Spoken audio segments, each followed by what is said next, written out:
Check, yes. When I joined in August 71, 73 I was in Hyderabad.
Good evening. I welcome all of you to this event, which is the annual talk of the Center for Continuing Dialogue.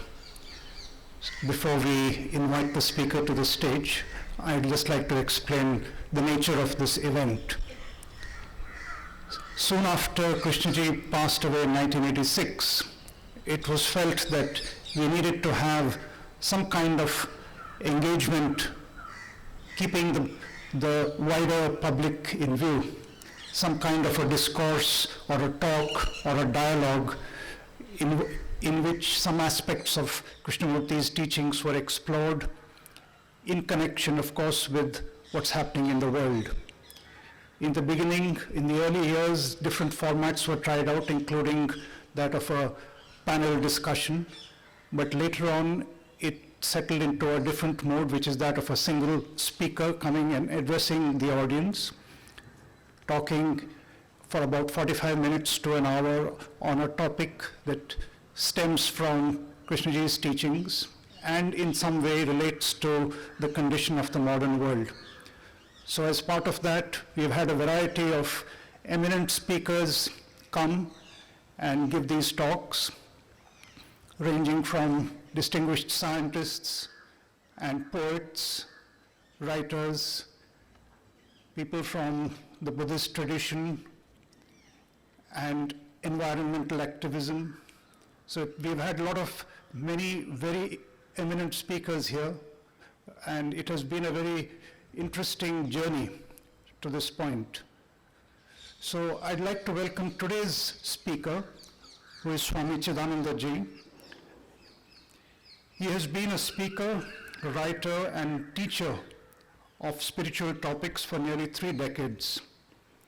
He is the founder and chief resource person of an NGO, Fowai Forum, which is engaged in dialogues on human values, promotion of spiritual studies, and serving all life forms.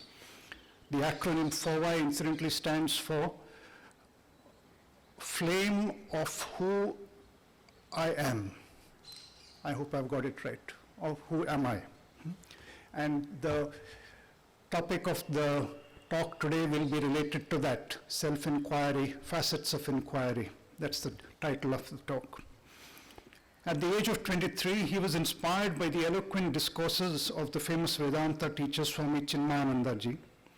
He put aside a career in engineering and studied the Upanishads at his guru's ashram in Mumbai, and thereafter served the Chinmaya mission from 1986 to 2002. He taught philosophy at Mumbai, Bangalore, Delhi, Kochi, and in California, USA. He spoke at many academic, social, and business centers in India and North America. And his thought evolved through his coming in contact with the works of thinkers such as Ramana Maharshi and J. Krishnamurti. Between 2003 and 2013, he held executive positions at the Rajghat Education Center, Varanasi, where he was involved in projects of education and rural service. Since 2009, he has been a trustee of the KFI, and he is currently based in Mumbai, from where he travels to various places on lecture tours. He travels to Bangalore, Chennai, Pune, Mumbai, Goa, that's in India, and also to places in the United States. San Jose, Fort Worth, and Tampa are among the places in the US where audiences eagerly await his classes. He carries on his pursuit of truth while sharing his observations with audiences through talks and writings, and through workshops on themes of executive training and value-based management. So I think we would warmly welcome Chidananda ji, and he will talk on this topic, which is the title Facets of Inquiry in the Self and in the World. After his talk, which may go on for about 45 minutes or a bit more, we will have an open question and answer session. I will moderate that part of the event. One simple housekeeping exercise. I request all to keep your phones on silent mode. Can you please do that at the earliest?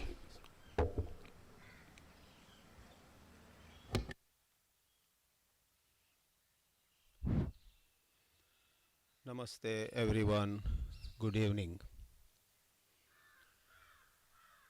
In human history, at all time,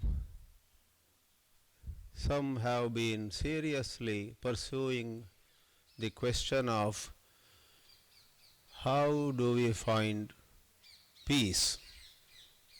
How do we arrive at a state of no conflict? People have been investigating the outer and the inner domains with regard to this question. While a large number of people explored the outside for making the world a better place to live in, certain number of people from time immemorial, I would imagine, investigated the so-called inner domain. Of course, in the investigation outside, there were very many components. Sometimes scientists discovered things which had more applications in making the world more comfortable, contributing to more convenience to humanity. But the pure scientists were only interested in finding the nature of things, the laws that govern the world, the universe, the creation. This topic that we have taken up for this evening has the key word inquiry.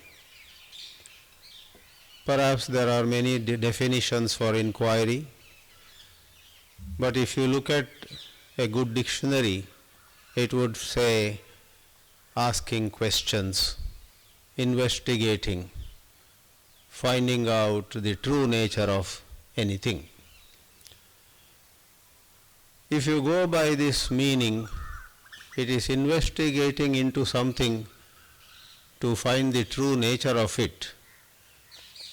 There again, the nature of what?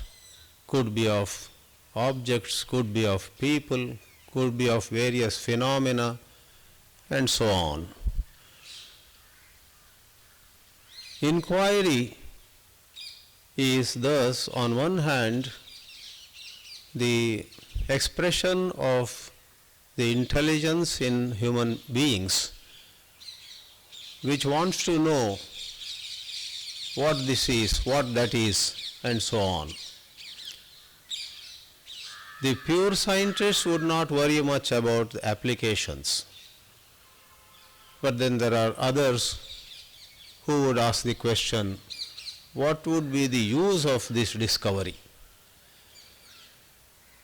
Whatever it is, inquiry is a fascinating aspect of human life where the human intellect goes on expanding its horizons. I'll speak first a little about inquiry into the world, and then perhaps in more detail inquiry into the self, the within.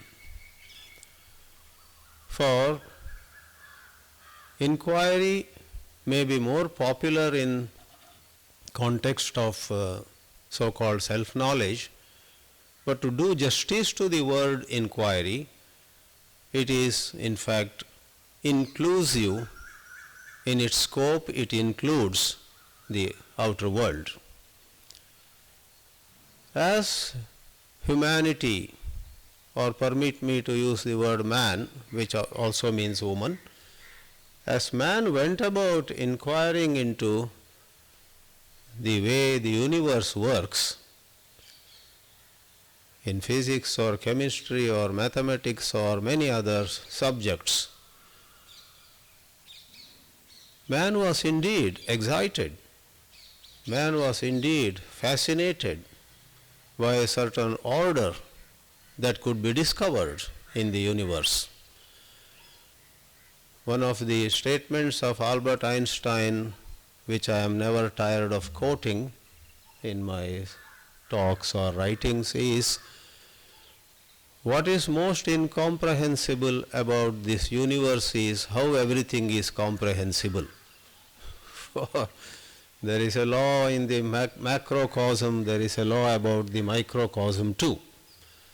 Though we must keep in mind towards the end of his life, as we read or hear, he himself was having difficulty with accepting quantum physics. He was known for the statement, God doesn't play dice with the universe. However, he had the open mind to consider the possibility, but he was not apparently willing to subscribe to that view, where probability rather than determinism was the hallmark of quantum physics. Now, inquiring into matter, energy, the laws that govern these things is also very fascinating. But I would imagine for you and me this evening, for the kind of audience and speaker that have come together this evening, what is of more interest is another aspect of the outer world, that is the psychological world, the behavior of people, the behavior of communities, the behavior of religious groups, political groups, or economic groups, the behavior of professional groups, or why groups, even individuals. We inquire into why this man behaves like this, why that lady behaves like this, why this child behaves like this. There is an inquiry possible there also. Because in haste, we might come to a conclusion about why somebody behaves in a certain way. We might imagine the beliefs or certain positions that he or she holds, and upon inquiring we may find that the truth is something different. We might imagine somebody is angry with us. The truth could be, after a little bit of inquiry, little dialogue, little talking to that person, the truth could be discovered that that person is not angry with us, but that person is very disappointed with his own behavior. So he is a little sore or little indifferent when we meet him. So I am going to speak a few words, not much, about the nature and the outcome of inquiry into the behavior of people. Psychology is defined as study of behavior. There was a time when I was very young, I thought psychology is primarily behavior of the mind. Once I asked a MA student of psychology, what's the definition of psychology? When she said to me, it's a study of human behavior, or it could be of animals too, but behavior. That was an interesting point of learning for me. True enough. You observe and go on trying to understand the behavior of people, then you realize, oh, this is what is going on inside them. So, without going long on it, as we inquire, we may find on one hand such variety in human behavior, and upon scratching the surface, going a little deeper, we may find all humanity has very much the same behavior. In fact, in my personal journey, many years ago, where I could not make head or tail of J. Krishnamurti, the only time I heard him directly was on these grounds only. I was studying at the IIT nearby, and I came a bit late also. I must have been standing way behind. I had to stretch my neck. I heard a whole lecture by him, but could not understand, mainly because my mind was everywhere. And I should have come early and sat in the front. I could have perhaps paid more attention.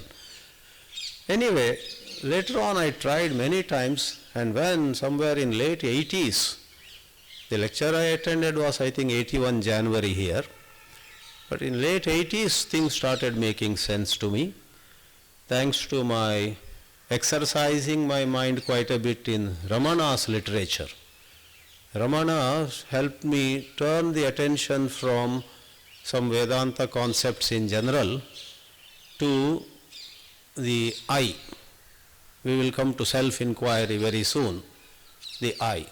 Who am I? And to be frank, that also had not made any sense to me. When I was in the IIT, I went to Ramana Center in Mylapore, picked up the book Who Am I? Nan Yaar.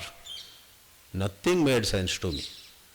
That time I think I was philosophically quite immature, and certain idealistic views of Swami Chidananda, who said Gita is the best book, Hinduism is the best religion, and you are the best human being on the earth, or some such things sort of excited me. But then, I don't want to go more on my personal journey, some inquiry began to take place. Do I have to take statements that this book is the best, that religion is the best, or that philosophy is the best? Do I have to take it on face value? Let me inquire. Every now and then we find somebody saying his or her language is the best on the earth. And you ask that person, have you learned some other languages? Then that person says, not really, but I know my language is the best. So as we begin to inquire, I was actually coming to that particular point of Krishnaji's teachings. In one of the books there was a statement. You go around the world, you see the human mind is the same. Really, believe me, I am not joking. I thought there was a printing mistake. Human mind is the same. Because I was given to understand before that, the Western mind is of one kind, Eastern mind is of another kind, the Japanese mind is of a third kind, South Indian mind again, and once in a while, I hail from Karnataka, you Kannadigas have a mind of your own. All this was said. So, Krishnaji comes along and makes a statement which shook me. I again read, is he really saying this? The human mind is the same wherever you go. Then, inquiry. Certain inquiry was set in motion in my mind. Maybe first time I did not accept it. Maybe I closed the book and kept it aside. Too hard. But second time, there was some attraction. There was some attraction going on, So again I would pick up and try to study. Before I came to know anything about KFI, Krishnamurti Foundation, India, somebody in California took me first to Ojai. And I didn't even know there was this KFI and there were schools. I didn't know. Over there those days, some videos, some audios. I must say, in the light of this evening's topic, they helped me sharpen the inquiry aspect. Then I did realize, so true.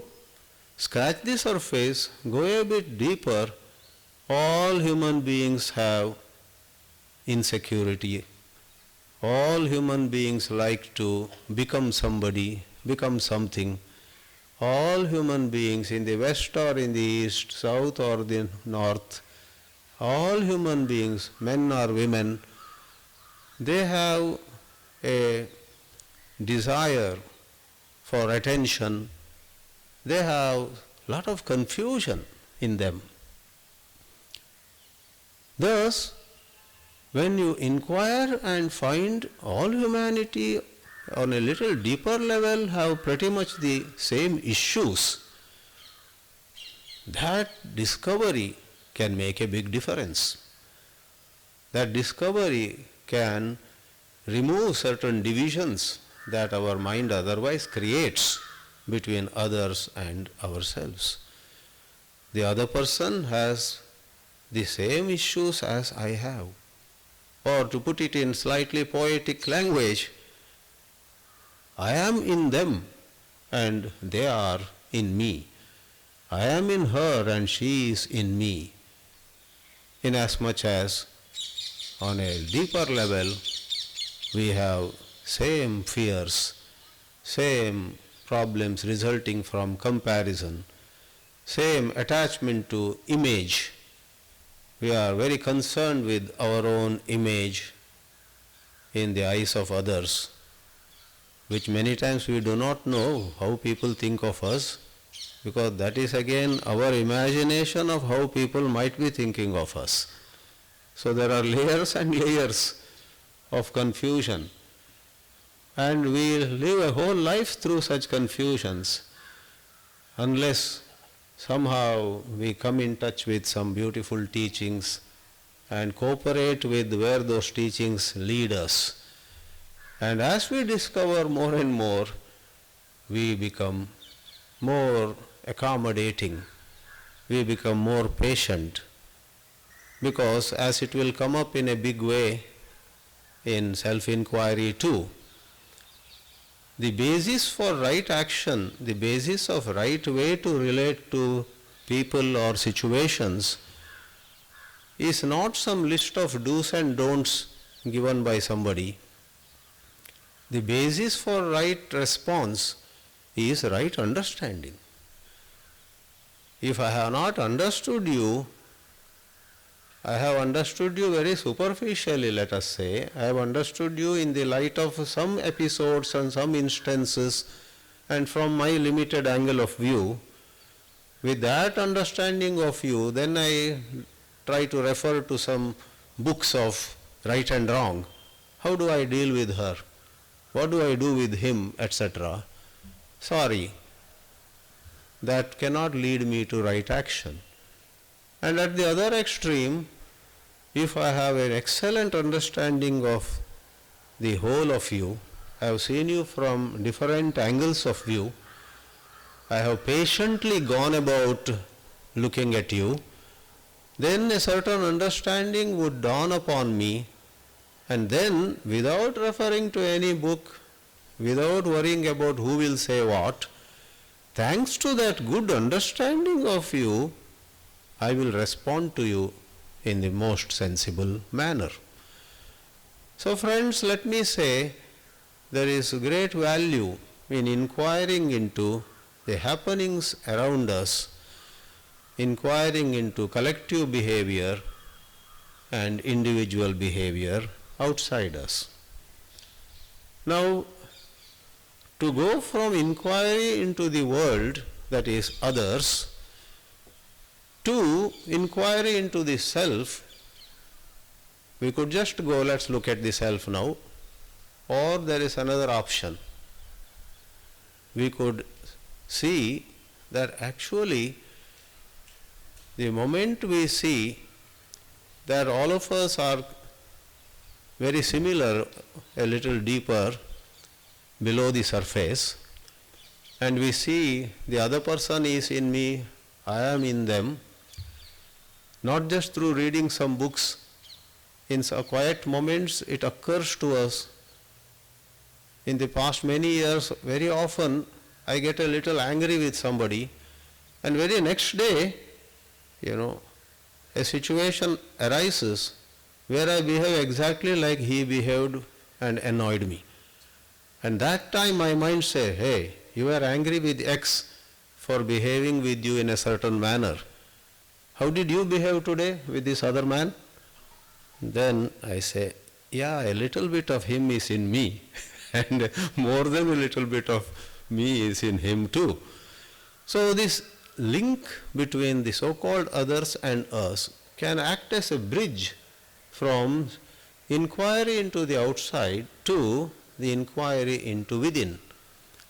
Therefore, again, with a little poetic and philosophical terminology brought into the picture, it can be said that the outer is nothing but our own projection. Then there are those expressions, you are the world. Your world is your own creation. The world is not the same to different people. Different people see the world as influenced by their values, their beliefs, their opinions and so on. If that is the case, why labor more and more in understanding the outer world? If the outer world is a creation of yours, your mind, your mental projections, you better examine your mind, for that is where everything seems to begin. If not everything, quite a lot at least. Therefore, a very fascinating field of self-inquiry emerged, I guess, in different ways, in different parts of the world, to different seers, to different mystics, different inquirers. So let's take some facets of inquiry into the self now. What is the self? Because the first aspect of inquiry is to find out the true nature of it. What is the self? The self is what we refer to as I. Okay, what is this I? Don't say some answer from the angle of grammar. I is first person, then there is second person, then there are third person. That's okay in grammar, but what do you mean by I? In Krishnaji's teachings, we find some nice, very good light on the self. In fact, he has thrown lot of light on the self and the movement of the self. I do not remember the exact words, but something like, it is that center in us which feels high upon being praised. It is that center in you and me which feels bad, hurt, annoyed, depressed or whatever when somebody criticizes us, somebody makes fun of us, somebody puts us in bad light, something, gets pained in us. That is the I. That is the self. And we need to inquire into the nature of that self. This also doesn't occur to a lot of people so easily. A lot of us, today many of us may be appreciating self-inquiry, but if we look back, there was a time when we would not have the skill, have that little extra expertise to be aware of what's going on inside us. Because all our attention would be in the good old days,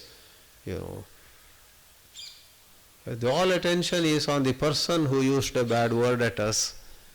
Sometimes the other person might not have used a single bad word. He didn't get up when I walked into the hall. Poor man was enjoying a magazine.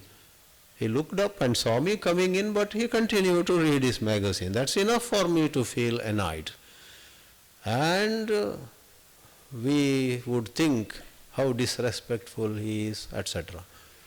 But when self-inquiry gets going, thanks to a certain, exposure, certain, getting to know things through whatever we learn from books, we learn from speeches, we learn, and above all, we learn from what we go through in life, and our own intelligence guides us. So as an inner voice. An inner voice might have misled us 100 times, but 101st time that inner voice might say, hey, by the way, that person not getting up or not showing you or not saying good morning is not at all the issue. Your expectations, you think you are a big man, and it is your conditioning. That is self-inquiry. That means the self-inquiry is on. It is showing a dimension of how we are made.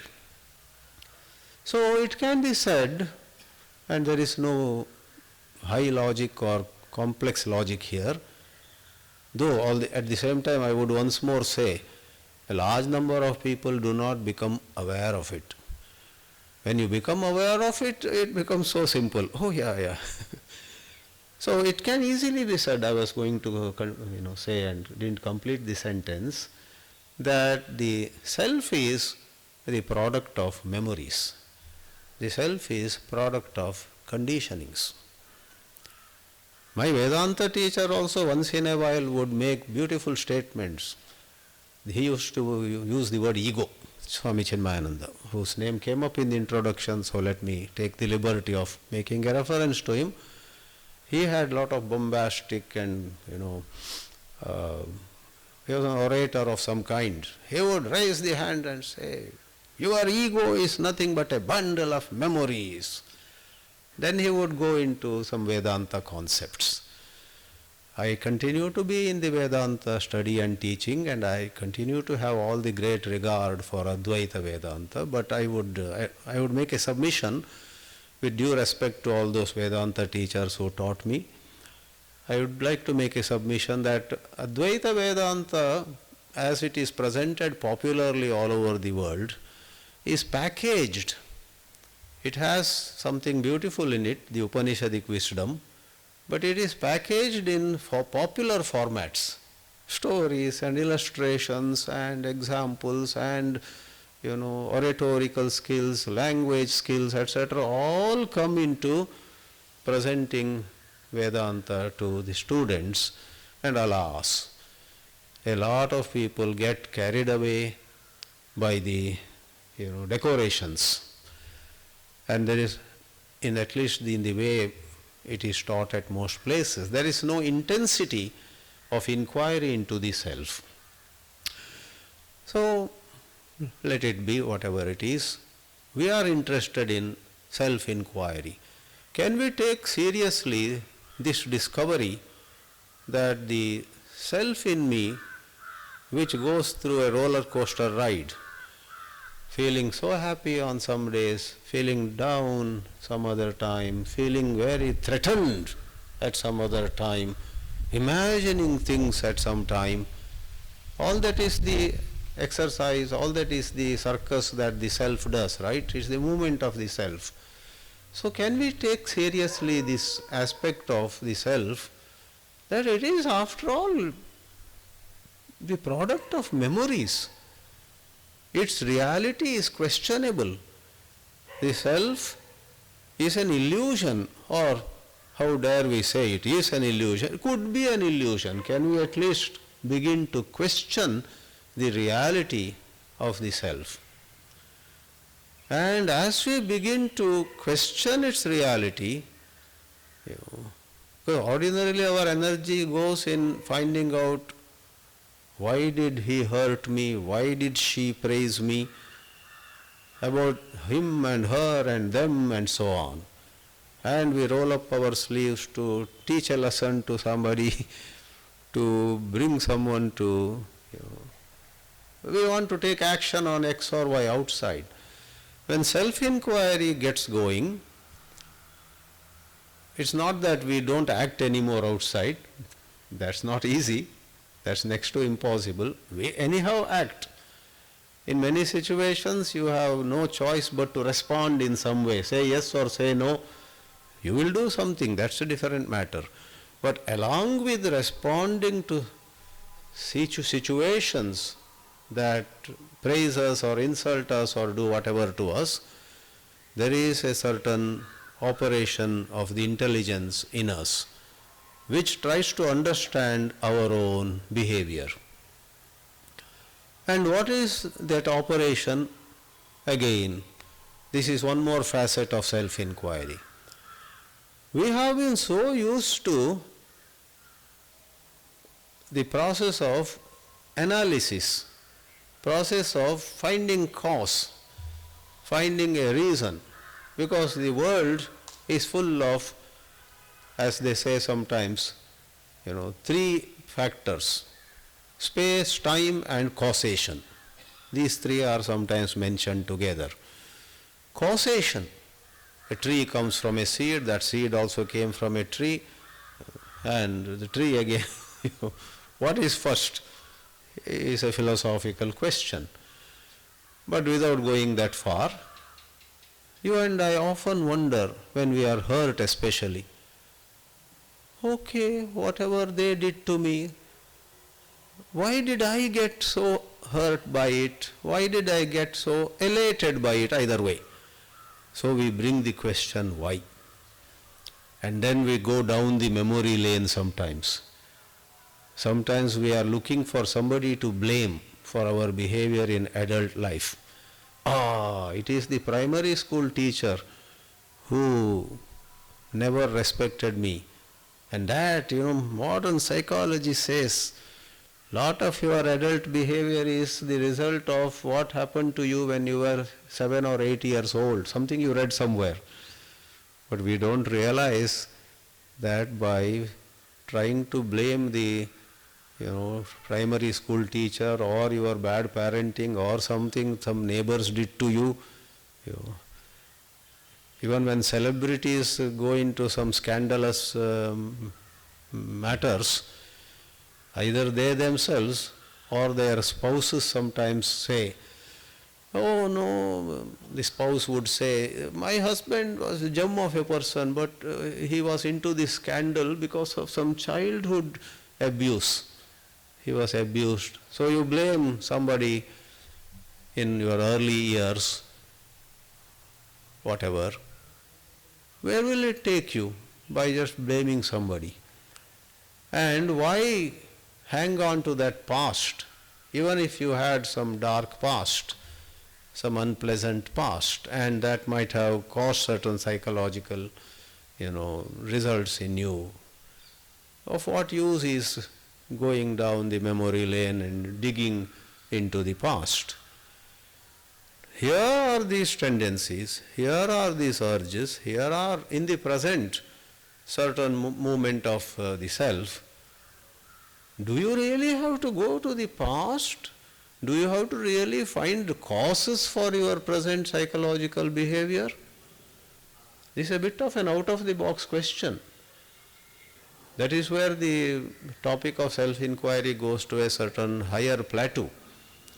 It's not therefore analysis, it's not therefore cause hunting, it's not therefore breaking the matter into parts, nor is it about synthesizing, making many parts into one whole. Rather, there comes a very interesting aspect of or facet of self-inquiry. Self-inquiry involves a patient and quiet observation of the self. Self-inquiry is not pitting one thought against another thought. Everybody went ahead and I lagged behind. There is a thought. And to that thought which says, that thought may not be true, but that thought is bugging me, let us say. That thought says, I lagged behind, all others went ahead. See? And there is some pain. Now if I put another thought to tackle this thought, that won't take me far. That may create more complications, or that may at best give some temporary benefits. Temporary benefits come in so many ways. You may take some drug also, you may take some drink also, you may go to a movie, some people even come out with some violent reaction. Like sometimes we hear, your favorite football team loses the game and you kick the television and it breaks. There are videos also of such violent reactions. Though I sometimes wonder, those who physically act violently may be better off sometimes, you don't know. Some of us are very good, we don't use a bad word or we don't physically express violence. But inwardly we are, thinking of some new strategy to teach somebody a lesson. That's also a form of violence. Anyway, without going far from the central theme, is it possible for us to observe the movement of the self, that hurt, that elation, without bringing thought into it? In connection with that, a very interesting statement of Krishnaji goes, analysis is paralysis. Many people wonder what that means under the sun. How can analysis be paralysis? In so many other subjects, analysis has been so much adored. He did the best analysis. Maybe there are awards also. Best analysis award goes to. But in self-inquiry, analysis is paralysis is the statement which provokes a lot of thinking in us. But to be short in my take on that, of course I borrow from Krishnaji's explanation itself. Moment there is analysis, there comes up the analyst. If I lift an apple, I am lifting an apple. That's one side of the story. I am the lifter. My hand is lifting. The apple is lifted and there is the hand, there is the whole operation of my personality in lifting an apple. Likewise, in analysis, as I analyze why I am hurt or why I am feeling so good on cloud 9 this afternoon, etc., there is a certain aspect that is coming to that conclusion, that is putting things in their certain places. This is high, that is low, this is good, that is bad, etc. This is the cause, that is the effect, etc. Who is doing that? It is the self. And the self gets strengthened in that. The self which is conditioned in a certain way. The self which already is the house of beliefs. It has certain, ideas of good and bad. And that whole self, which has all these ingredients, analyzes. Analysis can never be done by an entity that has no differentiation in it, an undifferentiated identity. Incidentally, in the Vedanta, one last reference to it, they talk about a certain dimension in you which is utterly undifferentiated. Akhanda rasa is the Sanskrit word used. Interesting. The undifferentiated dimension of you need to be that, you need to realize that, such things are said. Coming back, whether there is anything like that sort of existing is a different question. But certainly we can negate the differentiable and the differentiated entity, which is the analyst. The analyst is differentiable. What do you mean by differentiable? The analyst in me is different from the analyst in her which is again different from the analyst in him. Because his beliefs and her beliefs and my beliefs, what I regard as right and wrong, what she regards as right and wrong, are different. So this analyst in me, made of thoughts, made of memories, is subject to inner differentiation.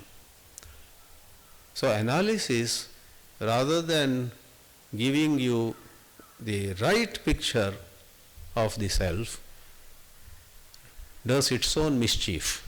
It colors the whole process. In that light, a question is asked: if you are to observe the self in this matter which you called inquiry, because you called it inquiry, we had rolled up our sleeves and said, okay, let's do inquiry. But now if you say it is observing, it is being aware, then is it doing or is it seeing? Well, that's a wonderful question. And we would say, in deeper appreciation of the nature of inquiry, we come to understand that there is no doing.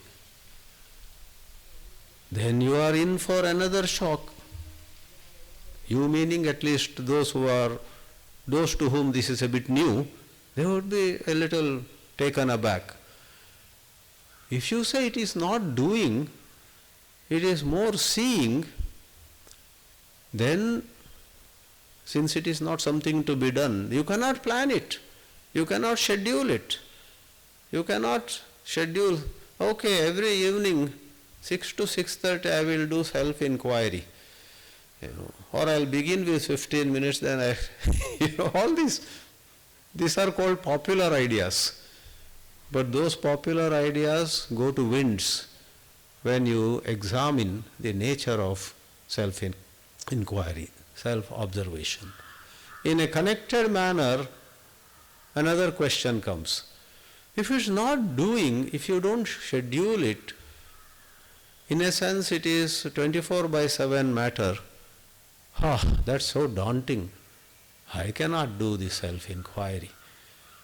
I would rather go for a capsuled. No. The nature of self-inquiry doesn't allow for capsuling it, this time to this time, etc. And what is more, moment it is of the nature of seeing, you need to wonder whether there is effort at all. When do we put in effort? We think of something to be done to arrive at some goal, some outcome, and then, as I use the expression, roll up our sleeves and do it. And here if it is seeing, is decision making involved in seeing? Okay, then those who are good only in language but not in the deeper philosophy of it, would just change the language. Okay, 6 to 6:15 p.m. I will not do self-inquiry. 6 to 6:15 people, I will see the self waiting for time to become 6:15. Then, done. No. This is sublime to the ridiculous. If you put that kind of, time period and so on, though you say I don't do self-inquiry, I see the self in motion, I see, how the I in me operates. Though you say I see, you very cleverly change the word, but really there is no change in you. You just change the word. Because though you say I see, that seeing you have made into doing only. I will do seeing. So don't just play with words, rather sincerely think about it, sincerely wonder if it is seeing, how at all it is to happen. Upon a little bit of examination, you and I can realize that for seeing to happen, the way also is seeing only. See to see. You see the truth that it is of the nature of seeing, And that seeing the truth of the nature of inquiry as consisting of seeing, if you have seen it quite well, you will of course naturally let go of all doing. To see that it is of the nature of seeing will make you see. And you won't do the circus of doing. And it is in this context only that another facet, all are interconnected of course, another facet of self-inquiry arises. Is there a motive in conducting self-inquiry? Bear with the language, we have to use such words like conducting a self-inquiry. It's very different from conducting an inquiry into a theft in the neighborhood. If there is a theft in the neighborhood and a 4-member panel is made, who is properly authorized, empowered legally and otherwise, that panel will go through a procedure. So we are using the same word, conducting self-inquiry. However, we must hasten to clarify that here there are no steps, no stages. For self-inquiry is an extremely subtle affair. Conducting an inquiry into who might have stolen the gold chain of this auntie, etc., is grosser. In a matter that is grosser, doing comes in, equipment comes in, material comes in, and to use a little of a grammatical language, all of you have studied some grammar in different languages. In grammar, in Sanskrit grammar, it goes into 7 cases. The subject of a sentence, let's say Keshav ate an apple. Keshav is the subject. What did he eat? Apple is the object. How did he eat? He took it by hand. That's the instrument. And Keshav also gave 1 apple to Madhav. So Madhav goes to, he is the receiver. So who did what, on what he acted upon, etc., etc. In Sanskrit grammar they are called karakas, and they are also called vibhaktis. Some of you have studied. In all languages these karakas are there, the subject, object, instrument, for whose sake, and where Keshav ate an apple in Vasanta Vihar, etc. So there are, all of them come into the picture necessarily when it is a bit gross. In the subtle operation of seeing,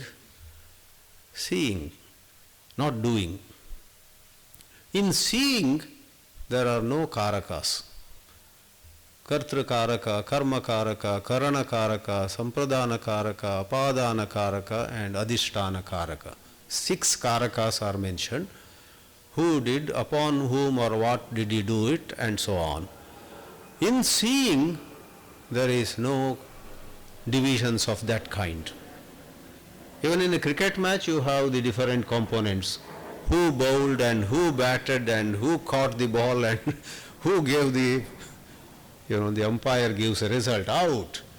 These are karakas. But seeing has no such components of subject, object, instrument, etc. Okay, the question raised was, can there be a motive? If you see what self-inquiry is, actually it cannot permit any motive. The moment there is a motive, it strengthens the self. The motive may be, I want to be free of the self. That may be the motive, stated motive.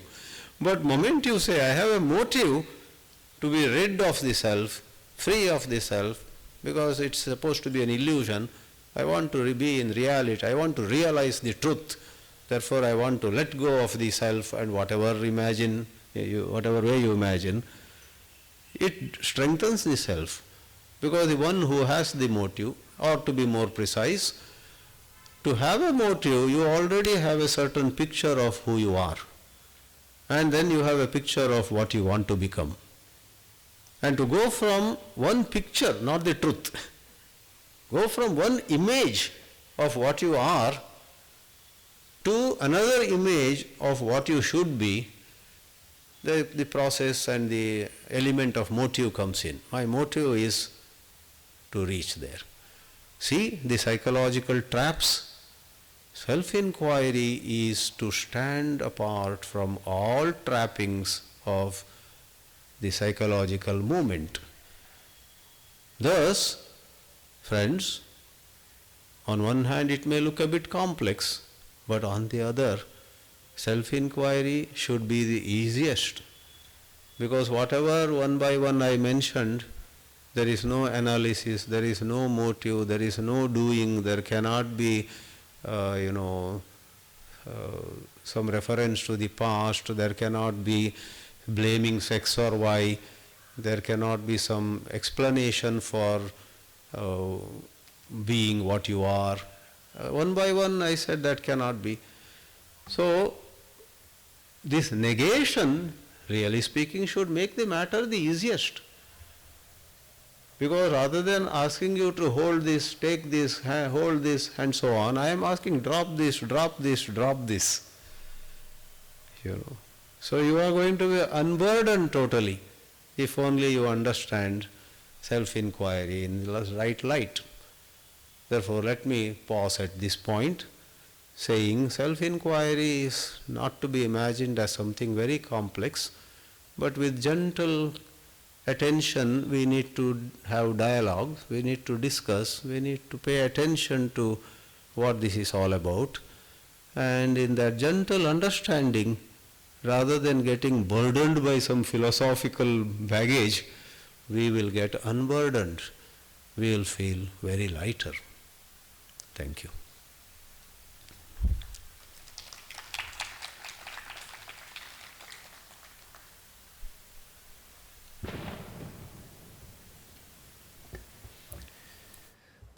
Thank you, Chidanandaji.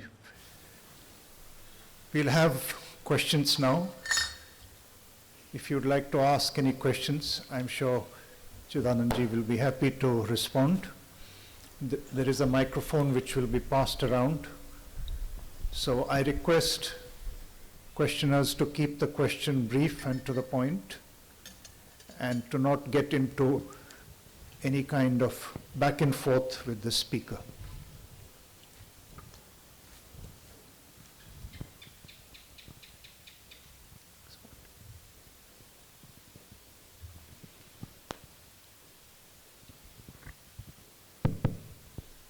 Namaste, Swamiji. Namaste. Mostly we make self-enquiry when we are hurt or elated, as mentioned by you. But post that enquiry, are we not determined to implement the clear outcome that comes out of that? We often make mistakes in going delayed to a place or getting repeatedly annoyed with people.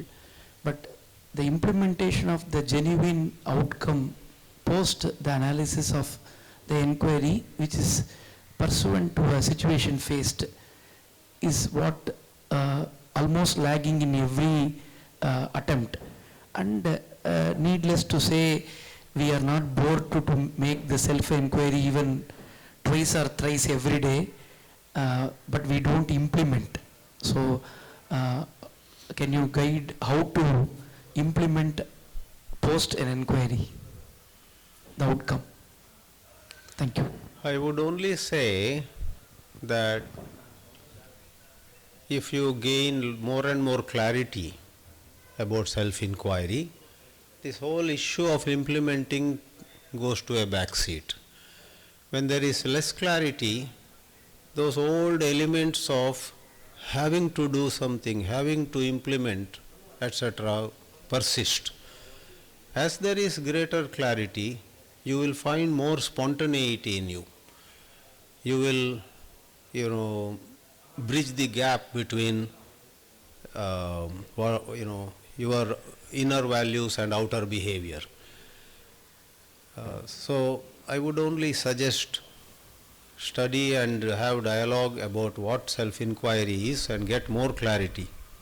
In the highest clarity, there is no conflict between what I wanted to do and what I ended up doing at the last moment and so on.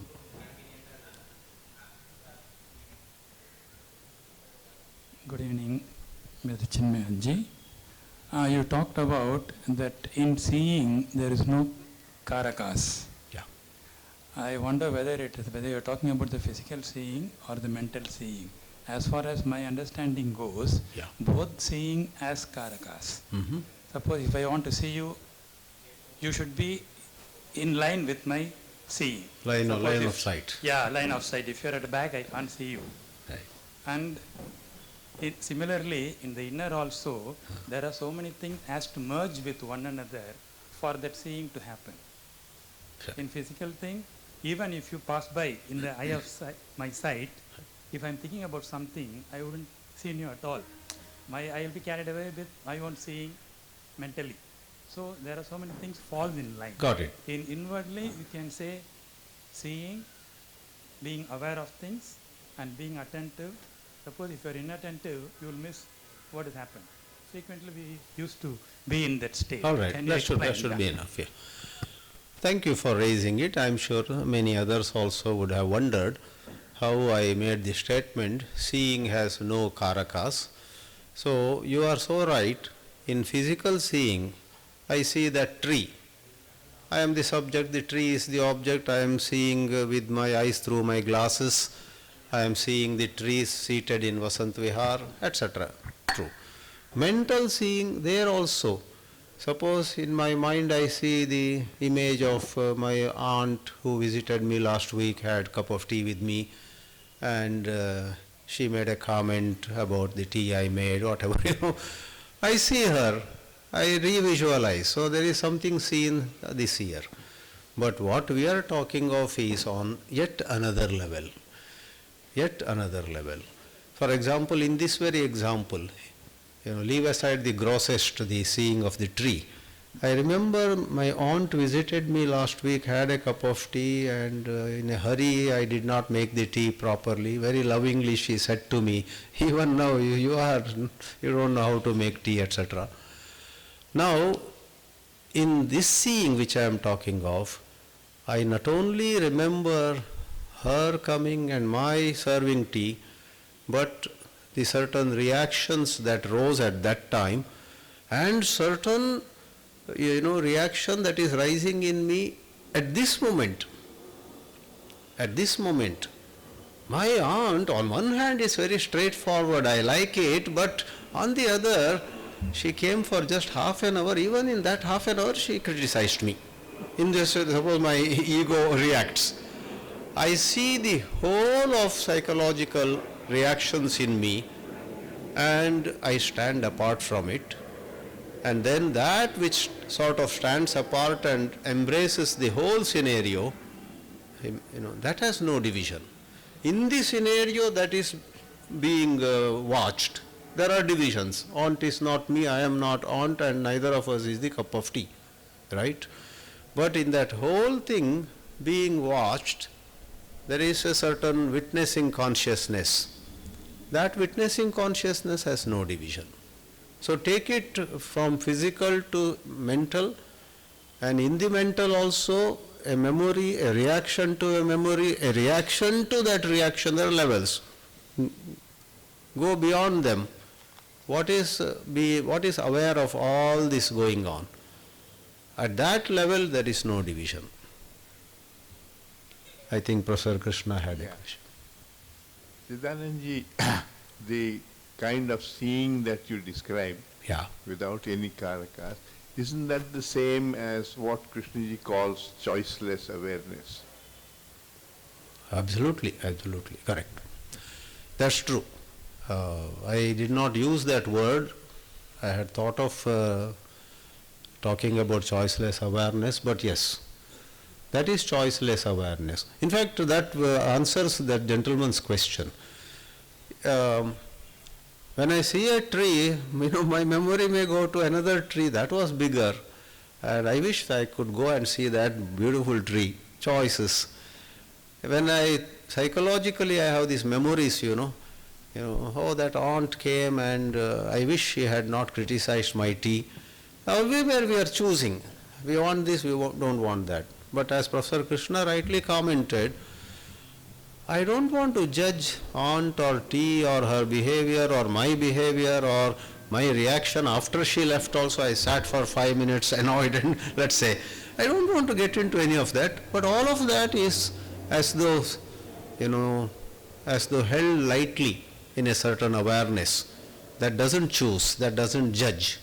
That's what we are taking. That is without any karakas.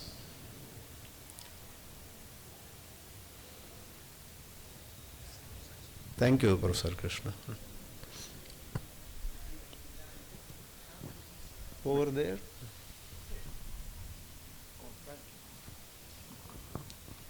Sir, we have been talking about this memory, which in a way I personally feel is the guilty factor that is acting as a detrimental in moving ahead.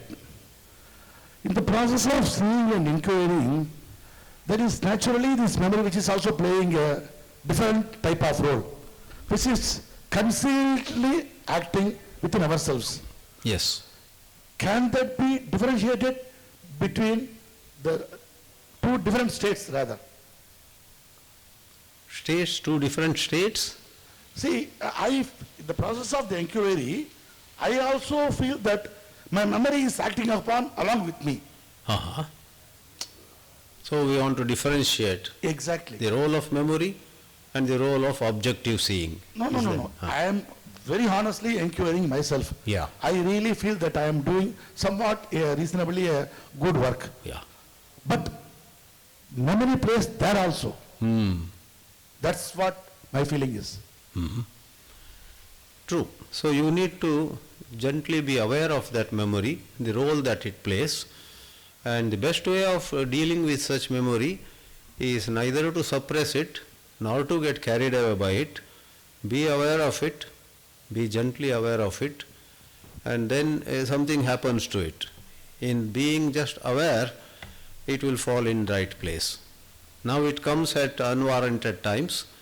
If we deal with it with certain maturity, memories come to us when warranted, when called for, when they have really a role to play.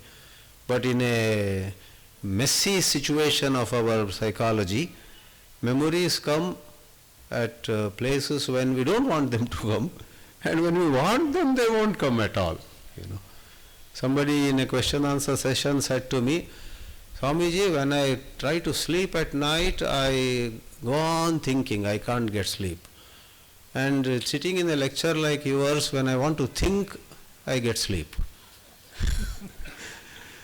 So this is a mess I am talking of. All of us have it to some extent, I sometimes confess about myself. Only time I am very alert is when I am speaking. If somebody else is speaking, we get sleepy. So all of us, I guess, have some degrees of mess, We have some mess in private life, we have some mess in public life. It's a mix. Human personality is quite complex. But we need to handle it more and more maturely. I personally regard Krishnaji's teachings as the greatest challenge to human mind for not indulging in stories or jokes or parables or metaphors or some linguistic creations, this alankara, that alankara. In literature there are alankaras. Alankara means how something is put in a poetic way and decorated. Not indulging in any of those, Krishnaji attempted calling a spade, though it can be sometimes beyond our understanding, some other time it can make us defensive. How dare he criticize my Hinduism, like that, But after a minute or two, we will say, wait a minute, before you are a Hindu, are you not a human being? That question comes. Then we thank Krishnaji. Thank you for shaking me a little bit. Thank you for saying that.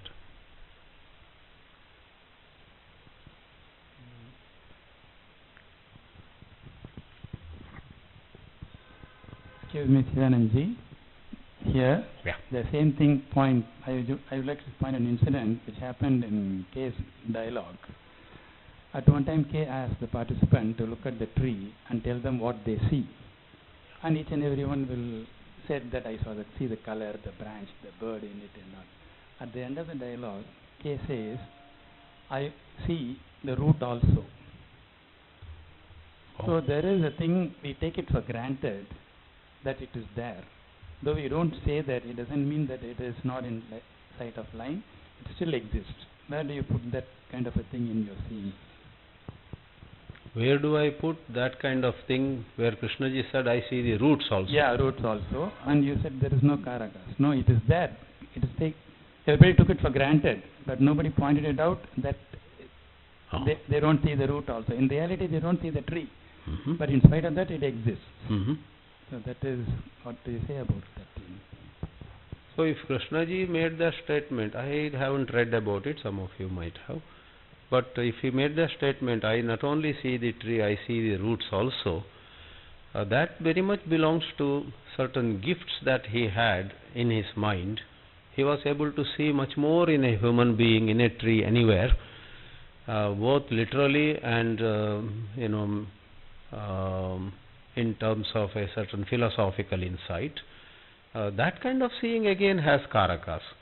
But what is beautiful there is, even as Krishnaji made the statement, I not only see the tree, I see the roots also, he was, I would presume, aware of how the question was asked, how the answer was given, that whole thing. Whether there was a tiny rise of, I am answering well, or whether it wasn't there. He was, once he said about himself, I watch myself like a hawk. Somebody praises him, let us say, after a lecture. Many of us, if we are praised, we openly say, you made my day or you made my evening. But Krishnaji would look at that person, not even say thank you, I guess. You must see that UNO, some talk video, they honor him or something. He feels very shy and he avoids. Anyway, that's a different matter. So, if Krishnaji made that comment, to me it seems that comment is part of a certain gifts that he had.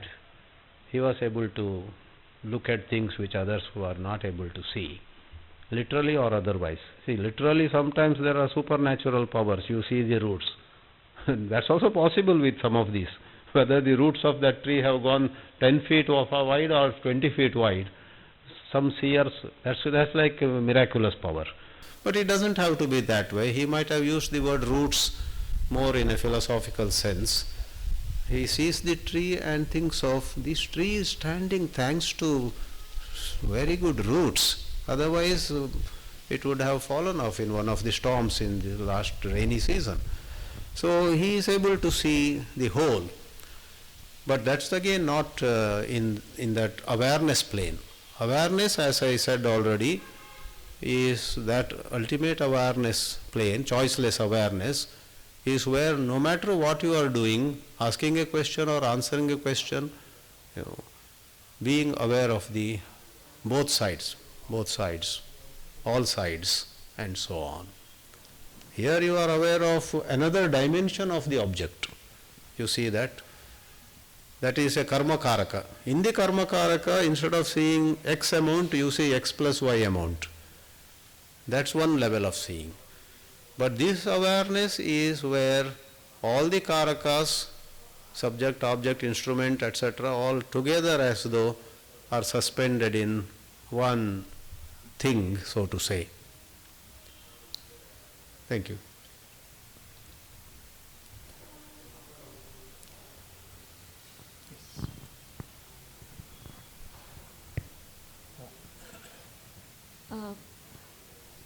I've not read K very extensively.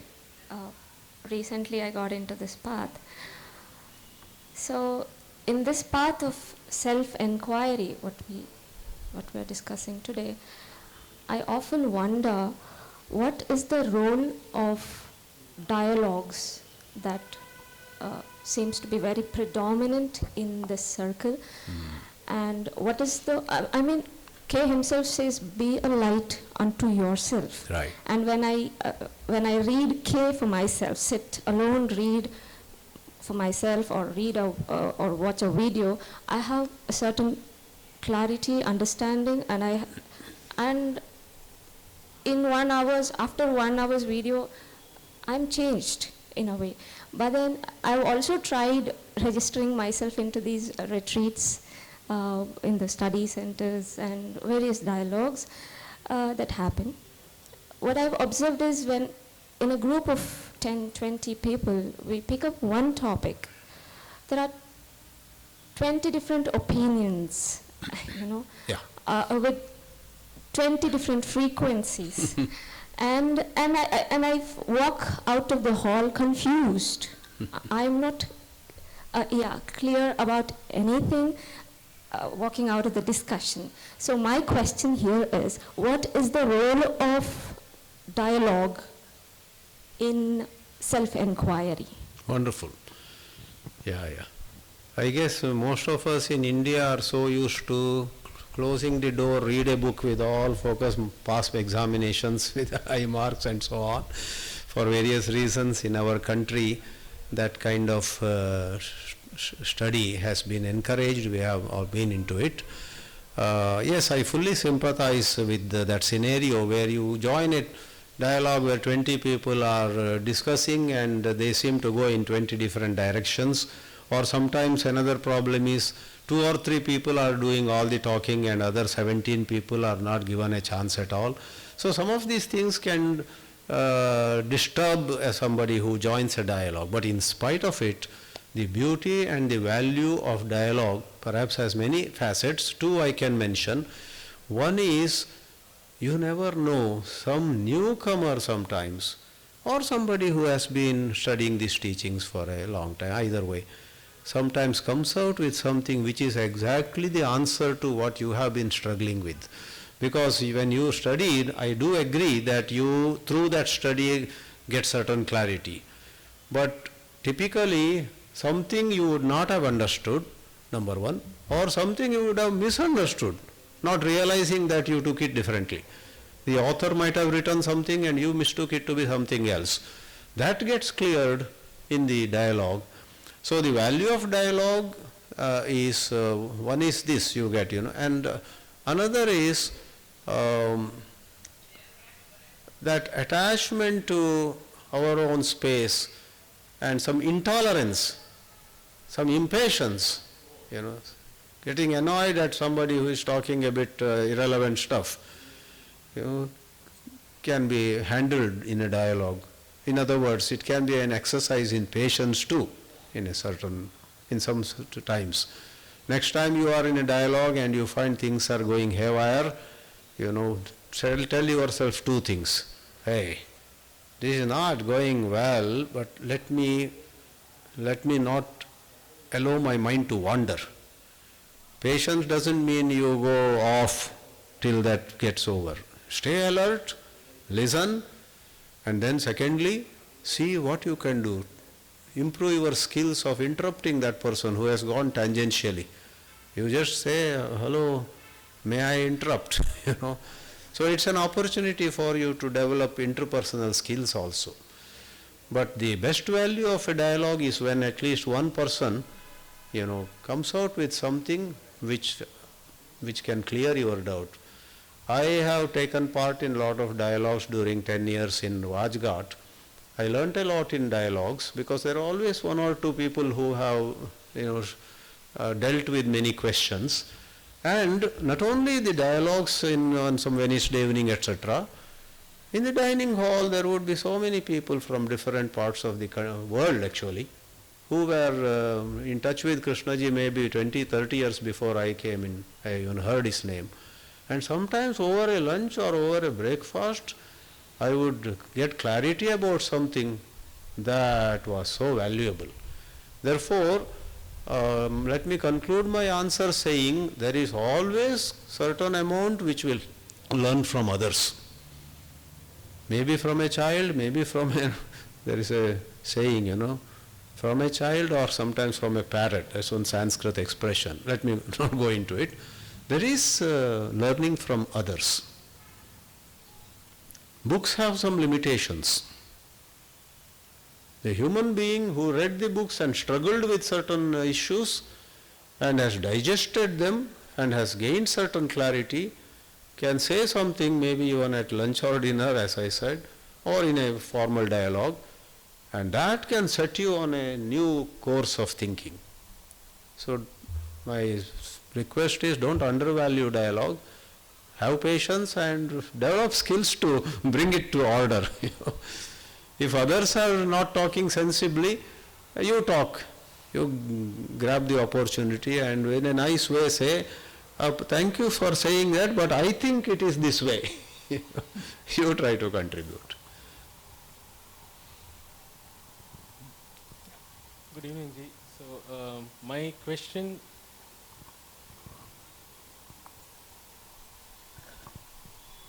Can you hear me? Okay. So my question is a little bit about temptation, basically. So a couple of years back, I figured out that if I stop eating, if I eat only when I am in need of food and not when I am tempted to eat food, I feel a lot better. Mm-hmm. And I realized that I could just skip my dinner over a period of time and then it will work very well. It worked really well.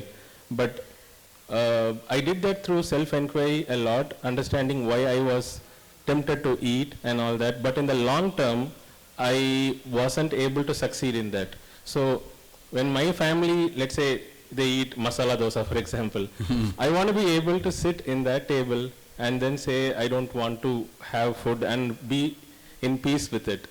So while I can avoid food, I'm not being able to be with peace with it. So my question is, how do I guide myself towards a path where I can stay away from food and eat only when I actually need it? Yeah, this is a matter of how you may arrive at right way of living. I'm sure you yourself have doubt. Suppose I don't feel hungry at all for 8 or 10 hours, is it okay for the body not to eat anything for such a long time and so on? So you may do a little bit trial and error, but keep some broad principles in mind. Nutritionists and dietitians and medical people sometimes tell you that the body needs food at such intervals.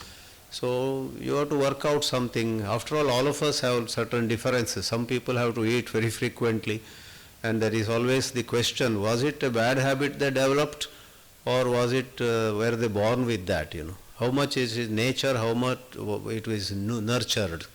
Certain things we develop, certain things came with us from, childhood. So I suggest you discuss with some nutritionists and dietitians, etc., and then find out something. For heaven's sake, don't impose on yourself something that came on WhatsApp, WhatsApp will tell you some new way, and the video will be impressive. But do some self-examination. Namaste ji. Namaste. My question, as I understand, is that what we call self is a bundle of memories and bundle of conditioning. So when I do self-inquiry, does it somehow change that bundle of conditioning? Yes. And how does it change it? Yes. The conditionings drop away upon being seen as false, irrelevant, outdated. I have a simple example for it. Somebody had bought some medicine which was very expensive, and he bought more quantity than what was needed. Because it was expensive, he carefully kept it in the cupboard. And even when his wife was going to clean the cupboard and throw them away, he said, don't remove that, it's an expensive medicine, let it be there, I may need it again. Another day he himself took a look at it, and expiry date showed something like, 2022 August. Now we have come to 2023 January. So this fellow himself saw, it is outdated, it has expired, it has no value. So that's an analogy I gave. Likewise, some of us could be proud of the family to which we are born. But then one day it occurs to us My great-grandfather was with Maharaja of Mysore and his name is still there at some palace, hall, etc. But should I not see what I am? This inquiry. Because my great-grandfather was an advisor to Maharaja of Mysore, nice, good to know, but if I am not efficient, effective in my work, I better work on that. Right? So that pride I carried in hasty conclusions goes away. In self-inquiry, conditionings go away. Ideas of superiority, ideas of inferiority, Lastly, it doesn't have to be with great-grandfather or anybody. I myself might have behaved in a very foolish way, let's say 5 years ago. And carrying the memory, I feel low, I feel inferior, I sometimes say I am no good, I am a burden on the earth, whatever, negative language. In self-inquiry, I say, that was 5 years ago. I don't have to be weighed in or pulled down by that. So inquiry means question. Is it valid? Is it relevant? My very foolish behavior in 2018, is it still valid on me? Then my own intelligence says it doesn't have to be. But are you sure you have changed? That's the real question. Let me see how I act, how I think, how I feel. No. That is more valid, right? How I acted, how I thought, how I spoke 5 years ago is not valid. So self-inquiry distinguishes what is valid, what is invalid, what is factual, what is mere memory. Some memories, are valid even today because now also I behave the same way. Then you better take into account. Sometimes we don't change. But intense self-inquiry, and that's the whole art of living. We may be wasting our energy in unnecessary things. Then self-inquiry limps, So true self-inquiry requires a way of daily living where energy is saved. We cannot afford to talk too much, you cannot afford to eat too much. I am a diabetic and last night I took some payasam. This morning I could not get up early enough, to be frank. I think the sugar level went up and I said, my God, I should not. So all of us, so-called well-read people also make some terrible mistakes sometimes. But I tell you, the payasam was wonderful at Adyar.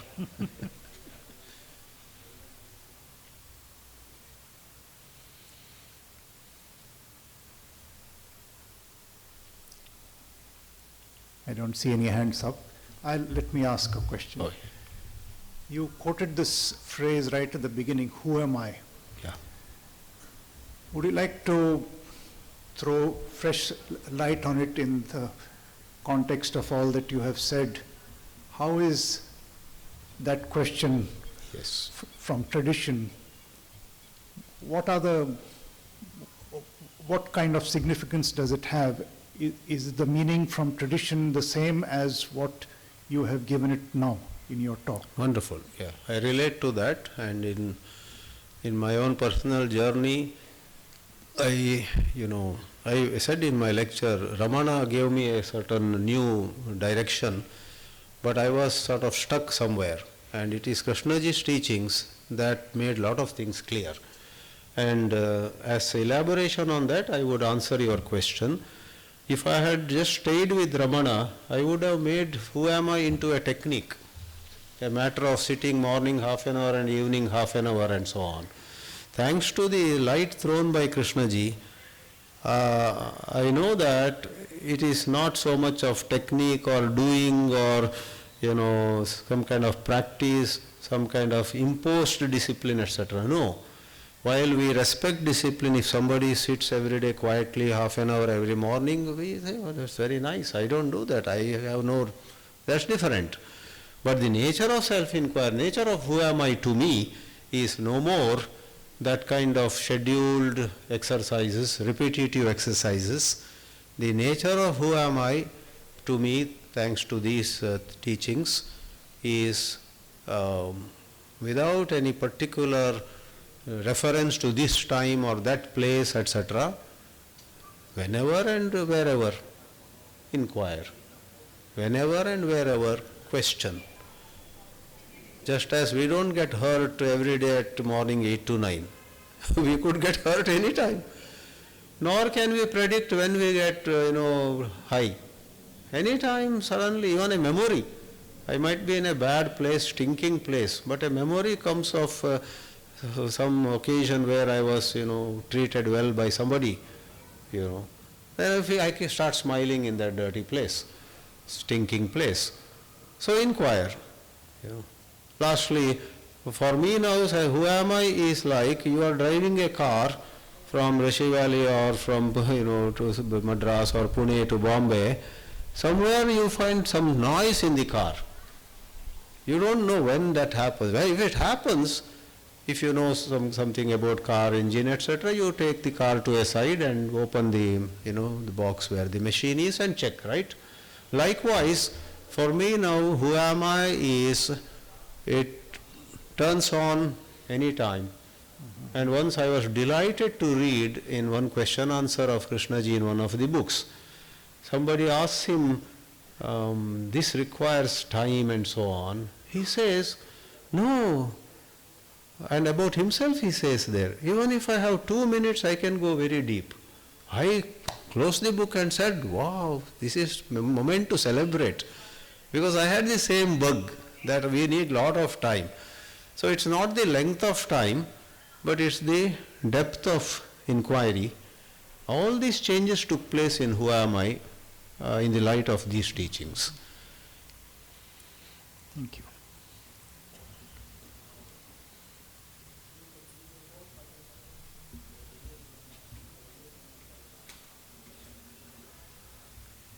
Yeah, we seem to have come to the end of the talk. Perhaps I'll just ask you one more question. There is, even in ancient civilizations, you come across this phrase, know thyself. Yes. Has the meaning or the significance of that changed from ancient times till now? What would you say? Wonderful. In fact, I wanted to answer that part in my previous answer. Thank you for, in a way, you have repeated the previous question. That's another dimension. For me, the answer hasn't changed. I would rather believe that what I have now discovered must have been what the rishis had said. So over centuries, over thousands of years, this well-known question, know thyself, has been passed on to large numbers in a meaning that is much less than what grandeur actually it had. For that matter, my relation with Vedanta itself is like that. I don't think that Krishnaji's teachings have falsified anything that Vedanta says, but in the light of Krishnaji's teachings, I understood Upanishads far better. Not only that, I believe that the rishis had said what Krishnaji had, written. So I don't see contradiction. I don't regard Krishnaji as an improvement, but it was missed out by so many seers. Well, just a minute. We'll get the mic. Mic is coming. Mic, please. Ramchandra, yeah.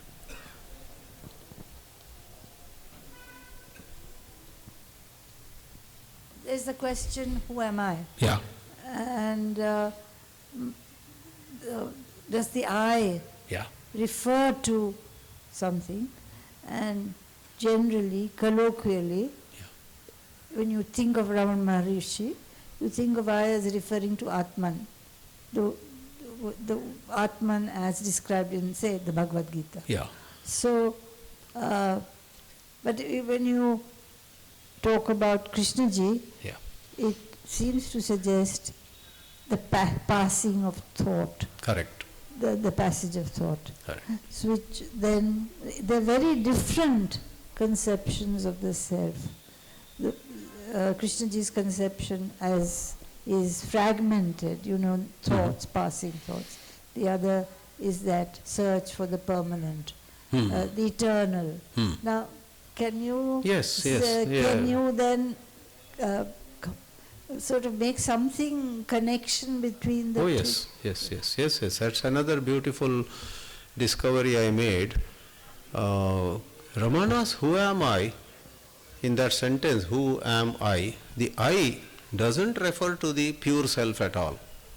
It refers to the conditioned self, which is the self in Krishnaji's. But Ramana somewhat goes by Shankara's philosophy and says, if you do who am I, this I which is targeted, which is questioned, the credentials of which are brought to light, that I dissolves. He says at number of places. Then what remains is the pure I, the big I, that is Vedanta, where Krishnaji doesn't appreciate, or he gets annoyed at the mention of that pure I. But this who am I, the target of the question who am I, is the ill-conceived self, correct, fragmented. And whether it's a persistent going through life and life, or it comes and goes, Shanika Vijnanavada, like in Buddhism they have an idea, that is irrelevant to Ramana. Ramana is more concerned with that illusory I not rising anymore. It should be dismissed. Whether it has been coming through lives and lives, or it has been, that is either way. It's a nuisance maker, this I. There is one popular teacher, sort of Vedanta teacher in England, Rupert Spira. He has released some videos where he criticizes Ramana, saying the who am I has an error. The I, the ultimate I, can never be object of inquiry. He has misunderstood, because he took the I, Rupert Spira, he took the I to be what Vedanta calls what remains, Atman. Yeah, na jayate na mriyate, the Gita's Atma, avinashi, vinashyatsu avinashi. You see the imperishable among the perishable, that's his expression. So Rupert Spira, otherwise he is good, he has really created a lot of interesting literature. In this matter he went wrong. I watched a video and I said, no, this I that is targeted by the question Nanyar, who am I, is not the imperishable of the Vedanta. It is the perishable, illusory, it is the mischief maker. So it can definitely be object of inquiry. And when the inquiry is intense and pure, it vanishes. I think we'll allow one last question and then we'll close the event. I really, what Ramana says, the Atman, I don't see the difference when Krishnamurti, J.K. Krishnaji says the otherness, correct, the sacredness. Correct. He doesn't want to name it as Atman or anything. But I can see it is one and the same. That's how I too see. Yeah. That's how I am at peace with Vedanta as well as Krishnaji. Yeah. But I don't know 100% surely what Krishnaji had meant. But it seems like that. Not only Krishnaji, I think so about the Buddha also. The Buddha also kept silent on the question of God, and seems to have, or he seems to have dismissed this, imperishable I. So I understand that as a certain preference. They have strong preference not to bring those concepts. Because he is right, Krishnaji is right. A lot of people make the pure I into a concept and then start writing poetry on it. The Indian mind has that problem. You give them an idea, they will write poetry, they will start singing without realizing what it is. I am on the same page with you in that matter. So I think that's a fitting conclusion to the talk. Thank you very much, Chidanandaji. Thank you all. Thanks to the participants.